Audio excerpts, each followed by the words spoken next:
am Tara, and this is my mom, Jill. We are the authors of the Dining on a Dime Cookbook, and Mom is also the author of Penny Pension Mama, 500 Ways I Lived on $500 a Month. And we are talking about Mom's life story. Go for it. Tara asked me the other day, she said, okay, when are these penny pensions going to be finished? And I said, well, I hope not for quite a while, because since it's an autobiography, that means I'm going to be dead if the story's finished. She didn't have... We're not going through. Sorry. She wants to get rid of me is what she wants. We left off with Elly being born. They made it through the snowstorm and made it home safe and sound with Elly. And then after they brought Elly home, Mike's still working in Washington. Tara and I are in Idaho with the toddler now and a newborn. And Elly she was sick. Well, the first time we knew that she was doing something. Well, first time I knew maybe. We were in Walmart walking around. And we'd taken her into Walmart, and we had BJ, and I was carrying Elly on my shoulder, and Tara had BJ in the basket behind me, and she said, Mom, do you know she just spit up on your back? Well, I'm thinking, newborn has a little bit of spit up, and I had a little burp cloth on there, so I wasn't too concerned. And she said, no, Mom, she really spit up on your back. I had a long dress on.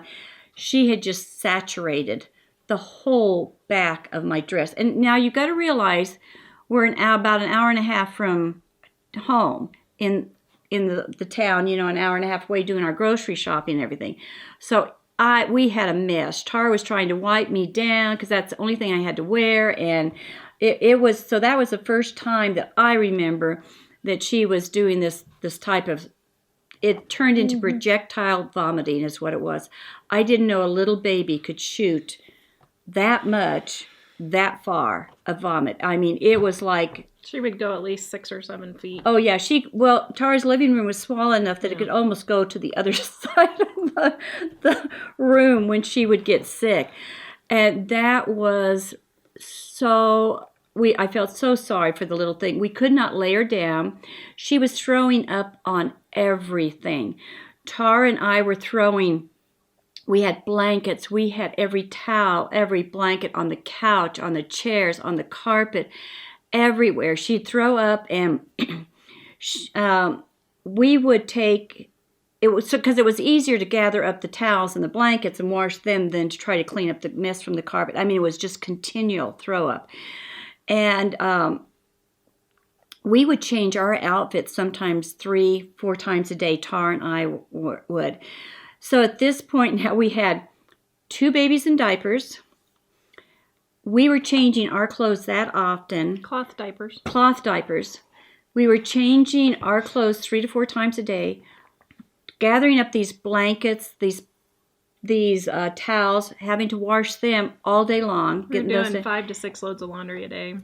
And we were in the middle of Idaho, January, February, March, those months, and no dryer. I can't even describe. We had a washer, but we didn't have a dryer. We had a washer, but no dryer. And to have to try to get this stuff dry, and you only have so many blankets, so many towels, and with no dryer, we had to get that stuff dried fast. We had racks, and her living room, like I said before, was so tiny, we could barely fit furniture in there and just a little bit of a space in the center where the kids could play. So now we're setting up racks of clothes with diapers on them, with blankets on them, with towels. We even took some over to my house and set stuff up. I had to carry stuff over there and try to put the racks up. We had them draped over chairs. We had 2 chairs, and then we'd drape a blanket across that to try to get them to dry like that. Clothes everywhere. We had mounds of clean clothes that we were trying to keep up on and keep folded. Well, we couldn't even keep up with the folding, really. And because it was just a continual, this battle. And Tara was have to stay up all night, or be up all night with Elly, because she would lay in the recliner and hold her on her chest. She could not be laid down. She had to be kept in an upright position. And so she would have to thank goodness Michael came on the weekend to give us relief. But Tara would lay at night in the recliner holding her in upright position. And then I would come over early in the morning to take over taking care of BJ and Elly while she would get at least a couple of hours of sleep or try to get a little bit of sleep. And this was just continual, nonstop, besides driving her to the doctor to try to figure out what was wrong with her. And we had this crazy dog that would... And then we had the crazy Eddie dog that was just insane. And what he would do is he would start...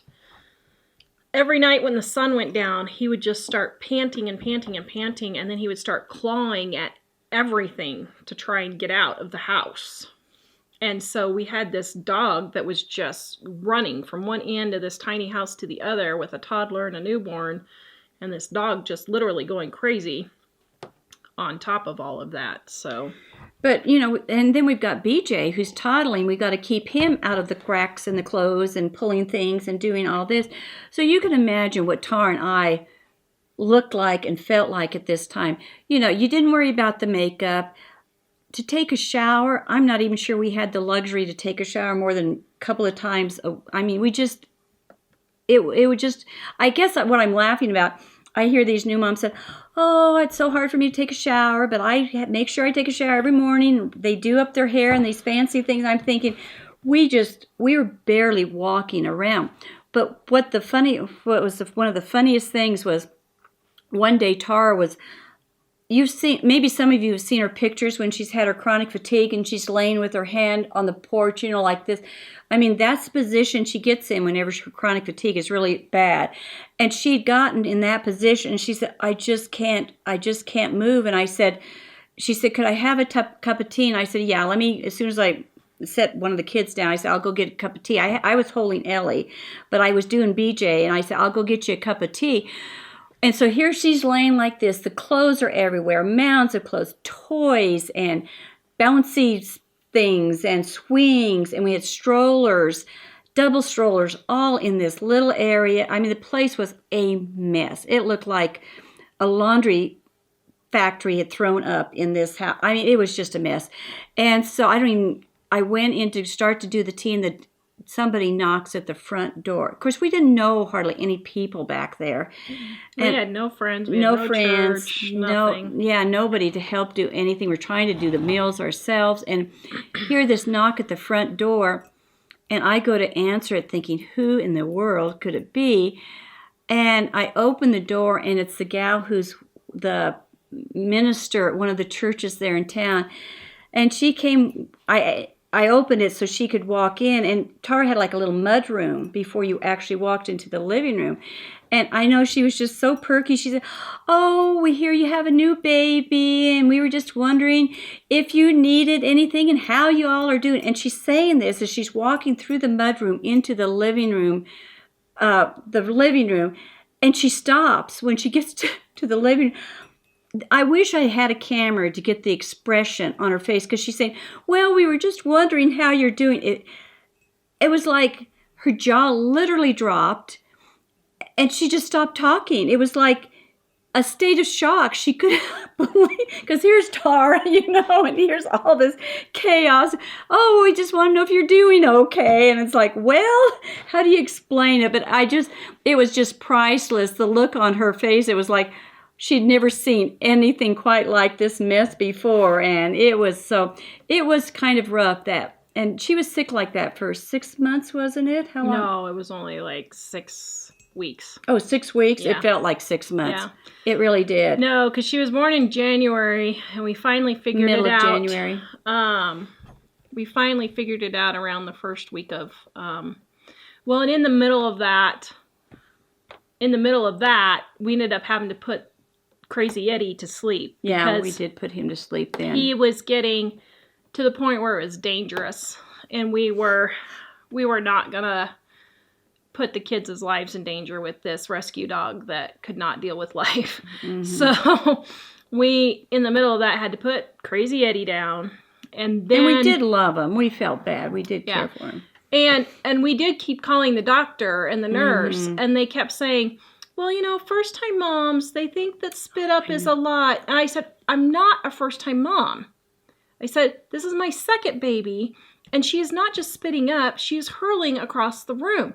Well, moms just kind of exaggerate those things. And so I kept calling the doctor, and we take her in, and, oh, she's fine. Well, finally, one night, Mike was gone, and I had been up with her I think Mom got sick or something, got the flu or something. I had been up with her for 24 hours straight. I was strollering her in the dark in February, up and down the runway, across the street from our house. And I was finally like, this is ridiculous. There is something wrong with this child. So I remember standing on the runway, and I was like, you know what? I'm taking her to the doctor. If they do not admit her to the hospital, I'm taking her to the next town, and I'm admitting her to the hospital. And so that night, I made the decision. I called the next morning, and the nurse was like, well, you don't really... I said, I am bringing her in. I can bring her into you, or I can drive to Lewiston, which was 70 miles away. But I said, this child is being seen today. Well, so finally, we got... What had happened was the regular doctors, see, we're talking country doctors here. No offense to country doctors, but they don't see things as much as doctors who have a lot of patients do. Well, can I interrupt here? I hate to interrupt you in this story, but to show about country doctors. When Tawra was on bed rest with Elly, and I don't know why I went with you to that appointment, because I didn't go with Tawra to any of her doctor's appointment, but that one I went in there with her, and the doctor, she wasn't having an exam or anything. He just was kind of, asking her a few questions, and he said, okay, now you're on bed rest. You need to stay on bed rest, through the rest of the pregnancy. He walks out the room to get her some medicine, and he comes back in, and he says, I want you to get as much exercise as you possibly can. And we were looking at each other, and I said, I thought you said she was supposed to be on bed rest. He said, oh, yeah, she is supposed to be on bed rest. So it was just like, this is what we were dealing with. Yeah. But go ahead, I didn't mean to. So anyway, I brought her in, and the doctor was still him-hawing around. I said, okay, let me put it to you this way. She is going into the hospital. If you admit her, or if I have to take her to Lewiston, I said, she's going in the hospital. There is something wrong. This is not my first baby. I know they're not supposed to hurl across the room every time they eat. Well, he weighed her, and she had finally started losing weight. So then they get concerned. So he said, okay, take her down to Lewiston. We'll have the pediatric ward look at her down there, or a pediatric doctor look at her down there. So this is... this is like, because we had taken her in. How did that happen? Because I thought I had an appointment for her, but we didn't get to Lewiston until it was 9:45 at night. Yeah, you were in the middle of the night. So anyway, or late night. Like 9:30, we drive into the hospital. Maybe we just waited a little bit. I think that's what happened. I waited for Mike to come home. I think that's what happened. I waited for Mike to come home so he could drive me down to Lewiston with her. And we got there at 9:30. We got checked in at like 9:35. At 9:40, the doctor comes in and he's like, oh, she has pyloric stenosis. And he's sitting there and writing. We're like, what? He said, here's a prescription. Walgreens closes in 15 minutes. Get over there and you can get it tonight and it'll take care of it. We're going to admit her to make sure she's not dehydrated. But here's the prescription and this will do it. So we had spent that whole time with these dumb doctors dinking around. Oh, that medicine was miracle drug. And the pediatrician... It was unreal. Yeah, so all she needed was this muscle relaxer, and what was happening was her stomach muscle, when she would eat, instead of opening, it closes. It's a very common thing that kids have. But instead of opening, it closes when they eat, and it comes back up, and they throw up. And all they have to do is take this medicine to relax that muscle before they eat. Some kids have to have surgery. She didn't. She just grew out of it. We had to do that for like 6 months, and then she grew out of it. And so here we'd struggled all this time. I mean, we can't even describe. It was a nightmare. It really was. And all she needed was this one little medicine. And so, you know, one thing, if something like this happens, you need to go to get a second opinion. And when you're and a third and a fourth. Yeah, because we're finding out that there usually is something out there a lot of times that can take something simple that can take care of these type of things. And so so that was just like, it was like night and day. I mean, just overnight, almost literally everything changed, and she was all better at that point. And so the kids were gearing up to get moved to Washington. Yeah, they were thinking about moving to Washington at that point. I think we'll go ahead and stop here, and probably the next video, maybe the last video, we'll have to see, and end with Elly on this one, and then we'll start telling you about our next episode with moving back to Kansas and that type of thing. All right, please check out our Dining on a Dime cookbook. If you want to eat better, spend less, this is the book for you. Please like, subscribe, share. Catch us at livingonadime.com. We have tons of free recipes and tips on how to get out of debt and save money. And we will see you guys next time.